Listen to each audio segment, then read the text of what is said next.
Bonjour, j'espère que ça va chez vous. Chez moi, ça va très bien. Aujourd'hui, je vais parler de 5 choses à éviter dans le milieu professionnel aux États-Unis.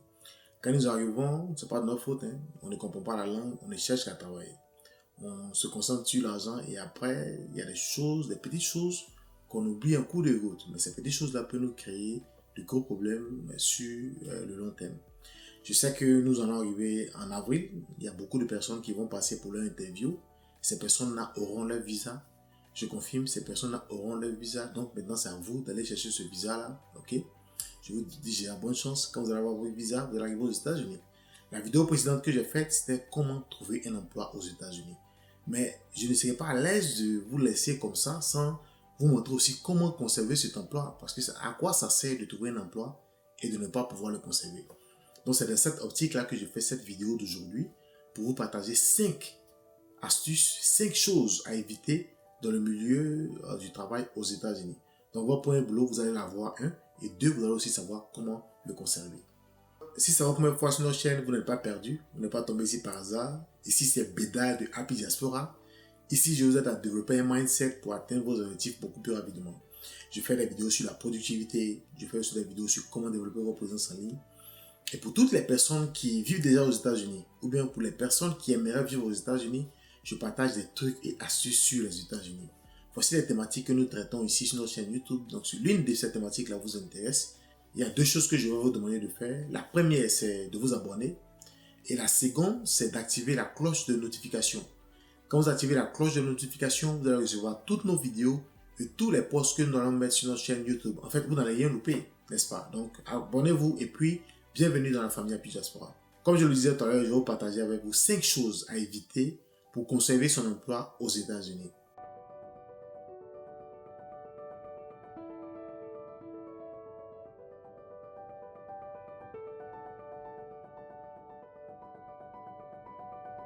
La première des choses à éviter, c'est les retards. Il y a environ 41% des Américains ou bien des personnes qui vivent aux États-Unis qui sont licenciés à cause des retards. Les Américains n'aiment pas les retards. Si vous avez fait attention dans la vidéo précédente, si vous n'avez pas encore regardé cette vidéo-là, allez-y la regarder où je parlais de comment trouver un boulot. Il est vraiment important de trouver les moyens de déplacement pour vous rendre à votre boulot. Parce que si vous ne le faites pas, ça sera peine perdue. Ça sert à quoi d'avoir un boulot puis d'être licencié 3 semaines après? Parce que vous ne pouvez pas vous rendre au travail. Donc c'est un élément très important. C'est le premier élément que je voulais partager avec vous, le retard. Le deuxième élément que je voulais partager avec vous, c'est au niveau des réseaux sociaux. Aujourd'hui, on utilise les réseaux sociaux partout. Par contre, il y a certaines personnes qui, dans leur fonction, sont appelées à utiliser l'ordinateur avec une connexion Internet intégrée à cet outil-là. Si vous utilisez l'ordinateur qui est la propriété privée de l'entreprise avec sa connexion Internet, pendant que vous devez faire le travail, pour faire votre propre travail, ils vont vous licencier. Vous êtes d'accord avec moi, n'est-ce pas? Donc, vous ne pouvez pas utiliser les biens de l'entreprise pour faire vos travaux personnels. Ça, c'est la deuxième source que vous devez éviter. Si vous n'évitez pas ça, on peut vous licencier. Également, toujours avec les réseaux sociaux, il y a des compagnies aujourd'hui qui ont des policiers parce qu'à cause des réseaux sociaux et puis à cause des portables, des caméras que nous avons à portée de main, ils ont des policiers. Les policiers, ce sont ce que je peux appeler le règlement intérieur. Dans le règlement intérieur, vous n'êtes pas habilité à faire des photos de certaines parties de l'entreprise. Et même s'il y a par exemple un incident qui s'est passé en entreprise, vous ne devez pas faire la photo pour les mettre sur les réseaux sociaux. Si vous le faites, ça peut vous coûter votre emploi. Donc, toujours dans le point numéro 2, évitez de poster les choses de votre entreprise sur les réseaux sociaux, à condition qu'on vous donne l'ordre. Si on vous donne l'ordre, vous pouvez le faire, mais si on ne vous dit rien, on ne vous donne pas l'ordre, il y a des choses qui sont compromettantes pour votre entreprise, ne les postez pas sur les réseaux sociaux. Une seule photo peut vous coûter votre emploi, donc ne le faites pas. Ok? Ça, c'est pour le deuxième point. Le troisième point que je voulais partager, c'est au niveau des substances nuisibles, telles que la drogue et puis l'alcool. Aux États-Unis, on peut par exemple vous appeler, on dit, oh, viens à l'office. Quand tu arrives à l'office, on te dit, ok, va faire ton drug test. Ça se fait ici de façon inopinée. Ils appellent ça random test. Ça veut dire au hasard. On vous prend au hasard et on vous envoie à l'hôpital pour vous tester, pour voir si vous ne prenez pas l'alcool de façon abusive et puis si vous ne prenez pas la drogue. Ça se fait. Donc, si vous arrivez ici que vous voulez atteindre vraiment vos objectifs, abstenez-vous de ces choses-là. Le week-end, vous pouvez prendre 1-2 bières. Ça peut aller. Mais la drogue, ça reste dans votre organisme pendant 3 mois. Toutes les entreprises sérieuses vont vous demander de faire un drug test avant qu'on vous embauche. Donc, évitez la drogue à tous les coups. Parce que si vous le faites, vous risquez de ne pas avoir un emploi aux États-Unis. Bon, on ne sait jamais. Peut-être que vous travaillez à votre propre compte. Là, ça peut aller. Sinon, si vous devez travailler pour quelqu'un d'autre, vous allez avoir besoin de faire ce drug test-là. Et vous risquez de ne pas le passer si vous consommez la drogue. Le quatrième point que je voulais partager, il est vraiment important. Souvent, on pense qu'on est tellement intelligent et puis on crée des maladies. Il s'agit ici de fausses prétentions. Si vous êtes malade, que vous appelez votre supérieur hiérarchique, vous lui dites que vous êtes malade, il n'y a pas de problème, vous allez rester à la maison. Mais apprenez surtout le règlement intérieur de la compagnie. Quand vous êtes malade, qu'est-ce qui se passe? Vous devez aller à l'hôpital pour envoyer un papier du docteur ou vous pouvez rester à la maison et revenir le lendemain et continuer à travailler. Ce sont des petites choses que vous devez savoir. Je connais des personnes qui ont été licenciées comme ça. Elles étaient malades, elles ne savaient pas qu'elles devaient envoyer le papier. Quand on leur a demandé le papier, elles n'ont pas pu produire le papier. Elles ont été licenciées. Par contre, il y a certaines personnes aussi qui n'étaient pas malades, qui ont préféré rester à la maison. Quand on leur a demandé le papier du docteur, ils n'ont pas pu produire, ils ont été également licenciés. Donc, faisons la part des choses ici. Si vous avez un travail, que vous êtes malade, que vous êtes vraiment malade, restez à la maison. Si vous n'êtes pas malade, venez au travail. En voulant rester à la maison pour un jour, 2 jours, vous allez rester à la maison définitivement parce que l'entreprise va vous laisser partir.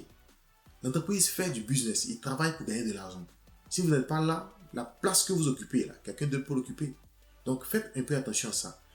Toujours dans le domaine de la maladie, il y a des personnes aussi qui prennent des absences répétitives. Il y a des gens qui ont tué leur grand-père, leur grand-mère au moins 4-5 fois. Donc si vous le faites, si le manager sent que vous n'avez pas envie de travailler, il va vous laisser partir. Les amis, c'est des choses qui font que beaucoup de nos frères se font licencier ici, jour et nuit. Et enfin, après ça, le cinquième point, c'est la performance. Il y a certains boulots qui vous demandent la performance. La performance, c'est quoi? C'est en fait une productivité. On peut vous donner un quota de choses à faire. Si vous travaillez par exemple dans un call center, le call center, c'est où on prend les coups de fil pour régler les problèmes des clients. Si vous travaillez dans un call center, qu'on vous demande de prendre peut-être 200 appels la journée, si vous prenez seulement 100 appels la journée, il y a un problème. Comment se fait-il que vos amis font 200 et vous ne faites que 100 la journée? On peut comprendre quand vous êtes nouveau, mais après quelques semaines, après quelques mois, en travaillant pour cette entreprise, là, si vous continuez sur cette performance, si vous n'arrivez pas à atteindre vos performances, on risque de vous licencier. Ça, c'est aussi au niveau de la performance. Vous savez que la majorité des boulots aux États-Unis sont manuels. Donc, pour encourager les employés à travailler, certains sont payés par position. Et chaque fois, on mesure la performance. Quand votre performance diminue, on va demander, mais qu'est-ce qui se passe, frère? Si vous respectez ces choses-là, personne ne va vous renvoyer. Vous venez au travail tous les jours, vous venez à l'heure, vous êtes productif, vous n'utilisez pas le matériel de l'entreprise pour faire vos travaux personnels. Et puis, il y a quelque chose que je voulais bien ajouter, surtout au niveau des hommes. N'harcelez pas les femmes. Les femmes que vous voyez au travail, elles sont là-bas pour travailler. Évitez ça. Ici, l'harcèlement sexuel est très, très, très dangereux. Si vous amusez, vous causez avec une fille, elle refuse vos avances, laissez-la en paix. Vice versa, femme comme garçon. Parce que si vous le faites, on risque de vous renvoyer. On risque de vous renvoyer le même jour. Parce que c'est des choses qu'on ne tolère pas. Et puis aussi, quand vous utilisez les équipements de l'entreprise, faites tout pour ne pas faire d'accident. Il y a des entreprises qui ne tolèrent pas que vous faites un accident avec leur équipement. Raison pour laquelle, pour toucher un équipement, certaines entreprises vous donnent des certificats. On vous donne des certificats de conduite. C'est comme un permis de conduire. Pour conduire cette machine-là, vous devez avoir un permis.